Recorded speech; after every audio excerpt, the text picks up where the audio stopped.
Holy moly, it's tea past map o'clock. Let's get on with it.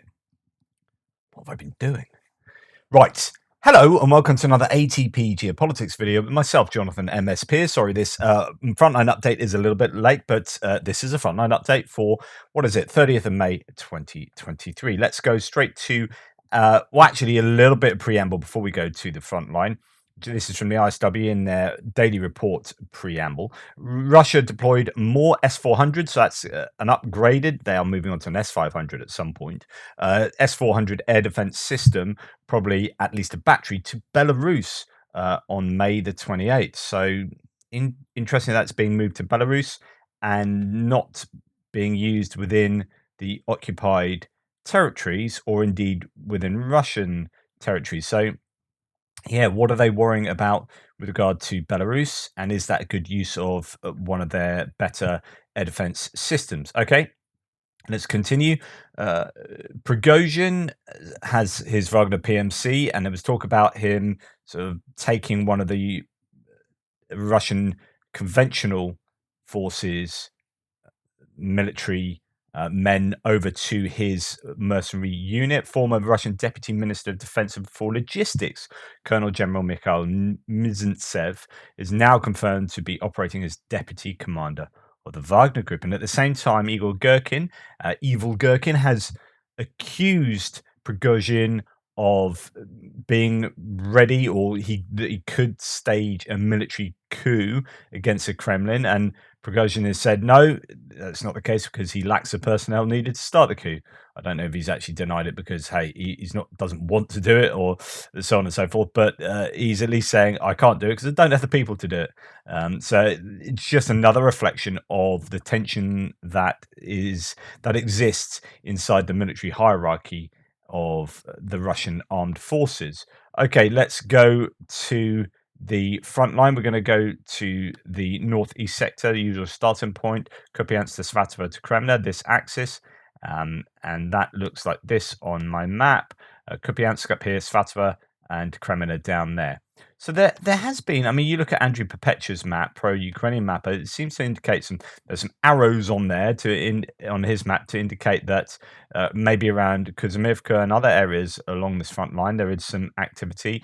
And indeed, he looks like a bit of a mapping change around Olyansky just up here. Actually, it's still in line with mine, but his seems to have maybe a movement of the Russians in that area, but actually his line is way back here, and he has Yahidny in the grey zone. So I'm not sure that that is particularly, a meaningful change.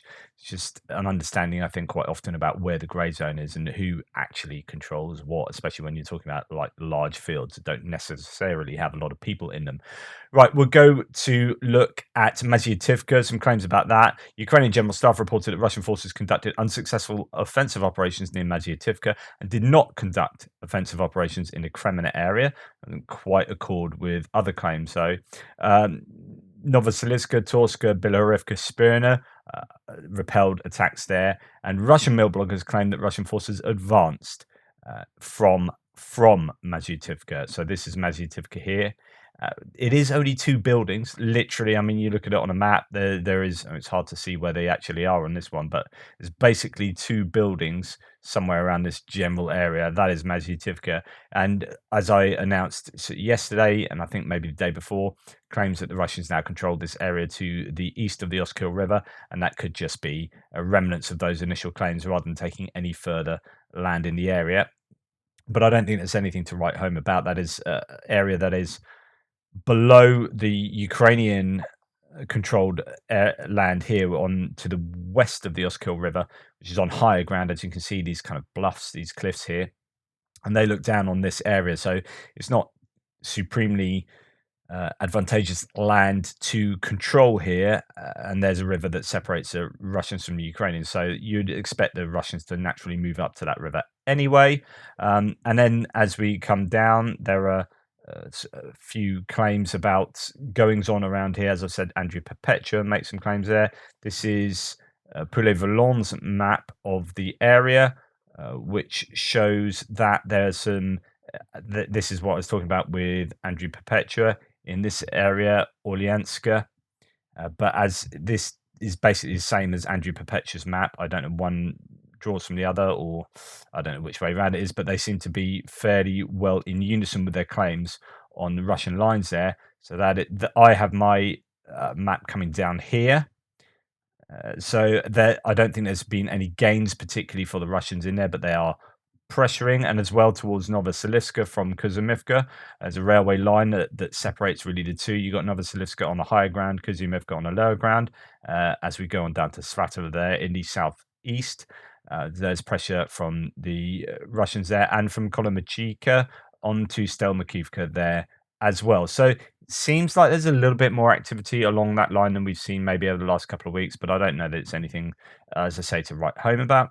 The ISW, Institute for Study of War, American military think tank, then continues. Russian mill bloggers have claimed that Russian forces advance towards Bilohorivka from the northeast and are trying to encircle Ukrainian forces in the area. Well, actually, if we come down now to look at this general area, and Andrew Perpetua says that there's pressure from the Russians coming down south from Dubrova, as well as in the Serebryanska forest area as well, and Bilohorivka. It seems like there has been over the last week quite a bit of activity here. The Russians are appearing to be to put quite a bit of pressure on the Ukrainians in that area, but the Ukrainians have the advantage of the high ground around Bilohorivka to the west. So then it goes on to say the Kreminna area is one of the few areas along the front line where Russian forces continue routine offensive operations, although the Ukrainian General Staff had just reported that Russians did not conduct offensive operations in the area. So there are these conflicting ideas. Russian forces may be concentrating, says the ISW, offensive capabilities in this area to set conditions for a potential offensive toward Siversk. And again, when you're talking about military strategy, what you sometimes want to do is keep the enemy guessing. And if the Russians know that Ukraine are going to be preparing for a counteroffensive imminently, perhaps if they were to do a surprise strike themselves, anywhere along the front line really, but let's assume that they are trying to conduct an offensive towards Siversk, this could unseat the Ukrainians in their preparations and force them to change what they've been planning, and that then upsets the apple cart. And that can be a useful move. So you might see some kind of preemptive strike from Russians anywhere along the line, really. I mean, this is as good a place as any, I guess. And therefore, when you hear these rumors, on the one hand, it could just be a load of nonsense. We hear this kind of stuff all the time. On the other hand, there could be some kind of rationale behind that. Okay, let's move on. Now, before this back to the ISW, before I talk about a HIMARS strike in Luhansk, because there haven't been that many in Luhansk. There's been a lot of concentration on the south in Zaporizhia and southern Donetsk areas. And I talked about this the other day, how there used to be the case where Luhansk was struck a lot with HIMARS, Alchevsk and all sorts of areas around here in the Luhansk region, but it's just been relatively quiet on that front for some time. So it's interesting that there is this claim of a geolocated footage there. But before we get there, it also talks about how in the Serebryanska forest and around Kreminna, there are special forces operating, Chechen Akhmat, who are the Chechen special forces, Don Cossack special unit, and Russian airborne forces there. So again, that might feed into the idea that there could be some kind of offensive from the Russians in that area, but who knows. Okay, let's go and check the geolocation for this. And here we see Mr. Grumpy HIMARS man. We haven't seen him for some time, have we? They're holding out a dating file for, I don't know why he does this really, but he seems to be at these HIMARS sites, these HIMARS targets after they take place, documenting them with a piece of paper in a Polly Pocket. So there you go. Okay, let's geolocate that strike. I don't know what the target was. We can see destroyed buildings. There we go. It's in the area of Al-Mazna, and that is it's in Luhansk Oblast, as mentioned, near Alchevsk, so not too far from there, and that's somewhere that has often been hit, that kind of general area, Alchevsk. So that is a HIMARS hit. We'll come on down, I guess, to to Bakhmut now. There is activity in Spirna, or there has been a repelled attack there. Just to make reference to Andrew Perpetua's mapping that shows that the Russians have pushed back further around here to this highway in Bilohorivka. I don't have that on other mappers, but just to let you know that that is the case. We'll see what Poulet-Volon has as far as mapping in the area. So as we come further down south, we see that there's pressure towards, that's just north of Chervona-Popivka, between Ploshchanka and Chervona-Popivka. We haven't seen that mentioned for some time. And then Dubrova and just north of Bilohorivka as well. This could be the attempt to encircle Bilohorivka, which sits here from the northwest there, really pushing down. And this would maybe to try, I guess it's an attempt to unseat the Ukrainians from the high grounds just here.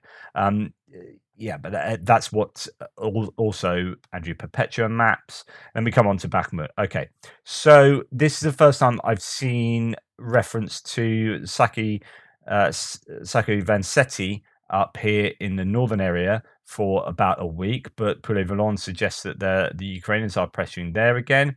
And then to the north of Orokova-Vasilivka by the highway, the M03 highway coming in. And then just south of Bakivka Reservoir there, near Bodanivka, north of Kromove, whereas the Russians are pressuring out from Bakhmut city itself towards or through Kromove there. And then further activity around Klishchivka, both sides, according to Poulet-Volon, pressuring that front line to the west of Klishchivka.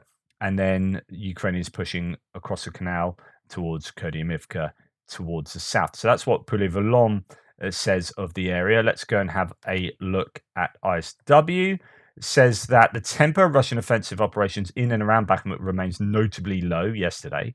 Ukrainian General Staff reported in its latest situational report that Russian forces did not conduct offensive operations in the Bakhmut direction.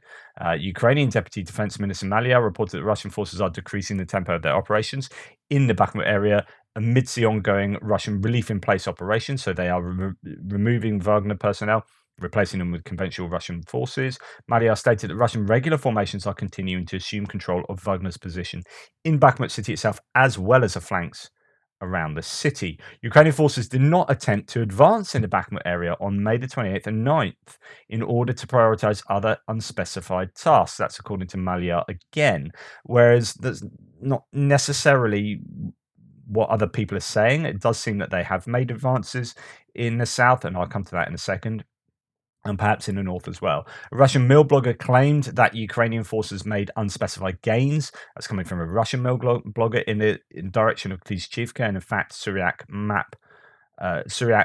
Maps confirms that claim, and that Russian forces attacked near Kromova, immediately west of Bakhmut. Okay, let's have a look at some of these claims. Indeed, Syriac Map says here that the Ukrainians have, after the last 5 days of clashes that have taken place between Ivanivska and Klishchivka, the Ukrainian army has managed to recover and again some positions north of the second town. Okay, let's look at that on my map. So as we come to the south here, past Bakhmut itself, to concentrate on Klishchivka, if you remember, Klishchivka is sitting on, well, the lower ground is here in these fields, and it kind of comes up here and then raises even further on this hill behind, on which there are significant trenches. I mean, these are trenches from 2018. They're probably far more extensive now.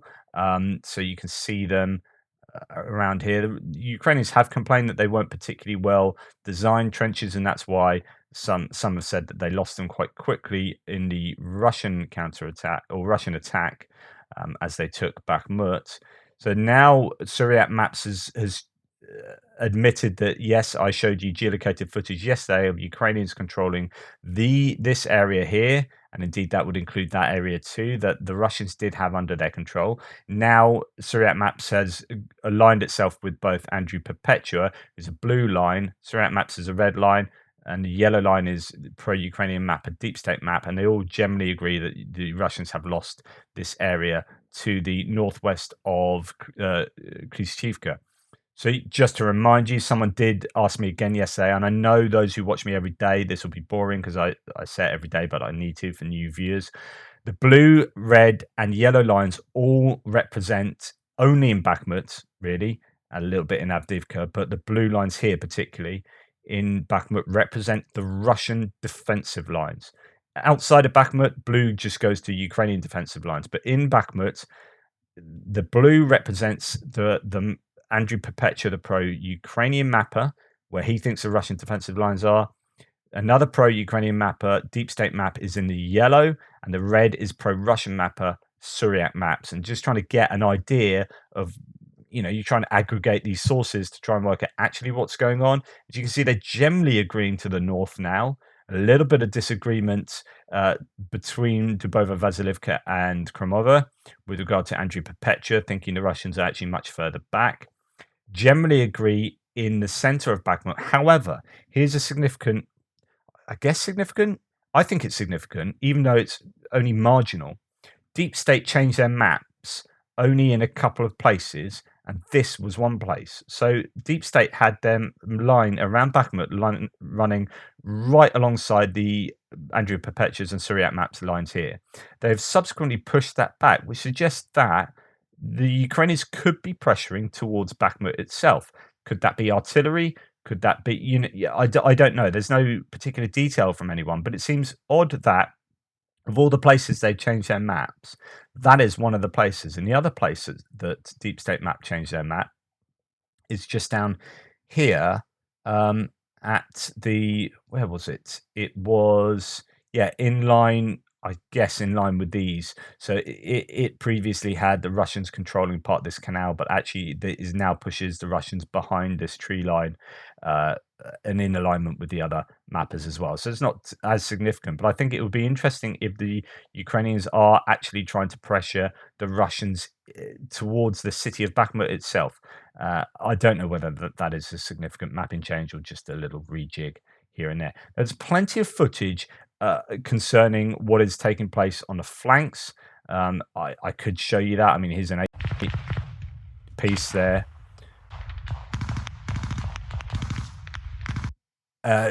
Special unit Sonechko from Transcarpathia is participating in the attacks on Klishivka on the flanks of Bakhmut. Footage shows how Russian positions are stormed. There's a long piece of footage there. There's another bit of footage here which I won't show you. There are just a whole load of dead Russian bodies. And that would indicate that it's costly for the Russians in this area. First person footage through the eyes of a Ukrainian soldier with the call sign Datsik, fighting for the 2nd Assault Battalion as part of the 3rd Separate Assault Brigade, cleaning in the trenches on the outskirts of Bakhmut. I don't have any geolocation of exactly where that is, so apologies for that, but it is, some significant Russian casualties, and the Ukrainians are clearly on the offensive and taking trenches. And here we have some footage of the 30th storming positions near Bakhmut, and you have an element of like combined arms, IFVs, drones, infantry, storming trench lines, blowing up foxholes, that kind of stuff. So on and so forth. So there's plenty of footage around of the activity going there. Again, it's as I often say, it's difficult to timestamp these and know whether they definitely took place the day before. I mean, they all that footage, as far as I can see, came out yesterday, but it might be like it might have a couple of days lag or whatever. Sometimes no report says I've got some great footage, but I haven't basically been given permission to show it yet. That type thing, because there needs to be operational security. And it needs to be able to be released safely so it doesn't endanger the people involved. So there is a lot of footage going on. Here's the last bit of footage I'll show you. This is, and I'm showing you this because it concerns cluster footage, cluster munitions being used in the Bakhmut area again. And as you can see, this can be really effective particularly against infantry. And America has an absolute ton of this stuff, but it's not, as far as I know, unless it is under the radar, being given to Ukraine. However, they have got some of this stuff off Turkey. So they are able to use cluster munitions, and people have been crying out for them to use it because it's particularly effective in situations like those around Bakhmut where you've got trench lines and infantry accumulations. Right. Pro-Russian source Rebar says of the whole front line, talks about Belgorod. It goes on to say tense situation in Kreminna. Parties are engaged in positional battles and mutual reconnaissance. Russian troops strike at the supply lines of the AFU units, destroying, among other things, bridges used by the enemy. I'm not seeing any other claims to that, but that could well be taking place.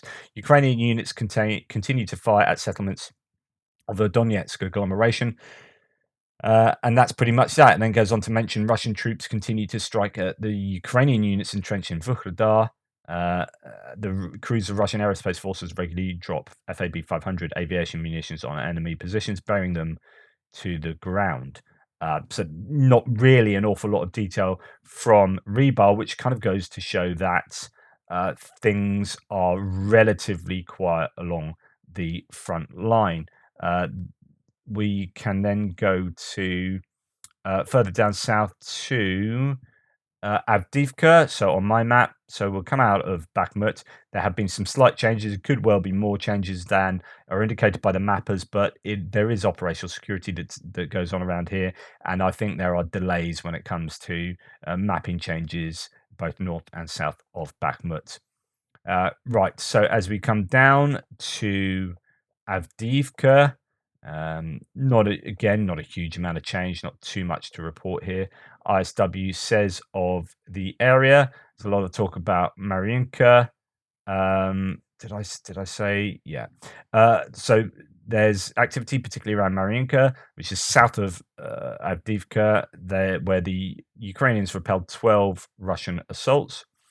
Russian forces are concentrating their efforts on the Adiivka and Marinka areas where Russian forces are reportedly attempting to seize Ukrainian platoon strongholds. Activities around Pervomaisky, and I think, Severny as well. So really that's all to report in that area. Pervomaisky here, Severny just there. There it is.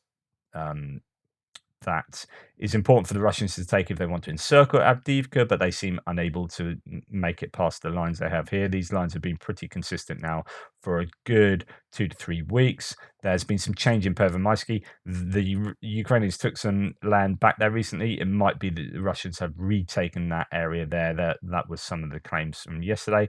I don't have confirmation of that.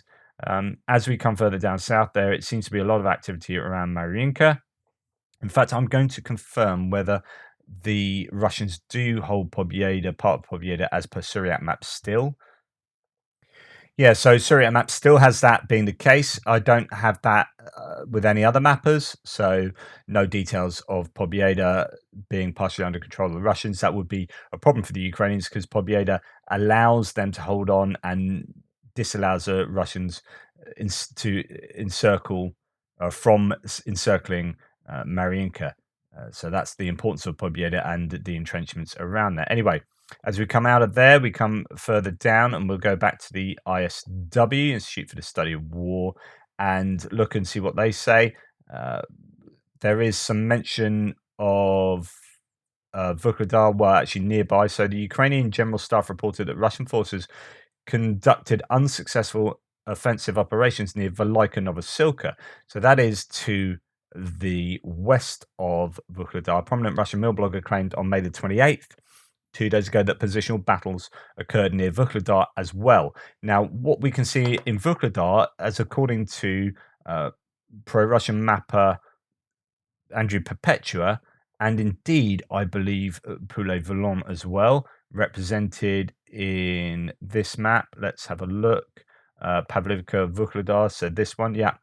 So here we have oops, sorry, wrong arrow. Here we have the Ukrainians making some gains in just to the south in the Vuhledar area, 4 square kilometers of ground.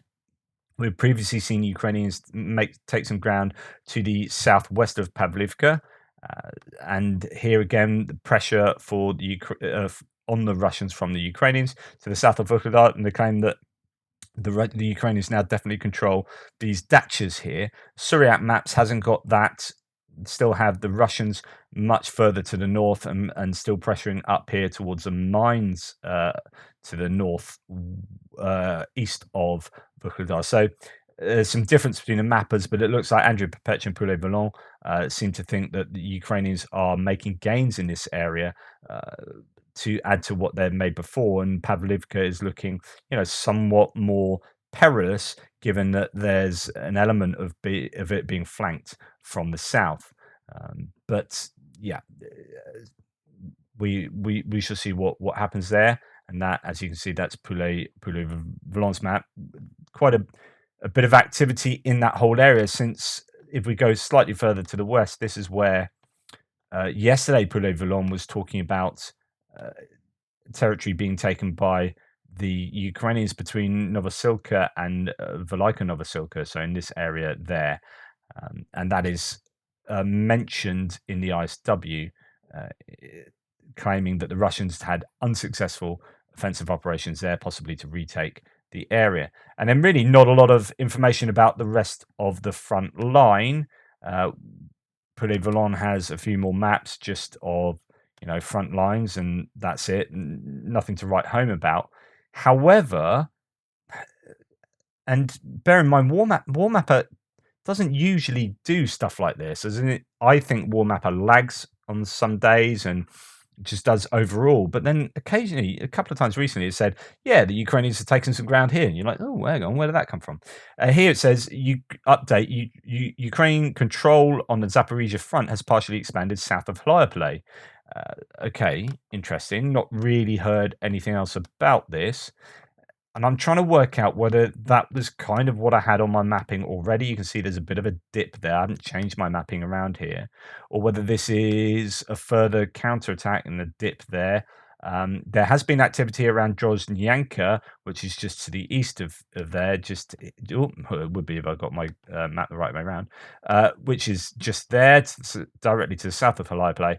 So there might be activity going on here. It could be shaping activities in, anticipation of the counteroffensive. If we go back to the ISW, just a little bit to mention so this is Andryshenko, a Ukrainian, has also stated that a Ukrainian strike on a Russian concentration area in the vicinity of Mariupol, I talked about that in my news piece this morning and yesterday, killed 100 Russian personnel and wounded 40 others. I don't know if that's a typo, because that it'd be odd to kill more than you wound, and I've seen 100 Russians killed, but a much higher number of injured. So I don't know if that's a typo, but there's a lot of talk about activity, all over the south in terms of hitting troop accumulations and depots and all sorts with storm shadows,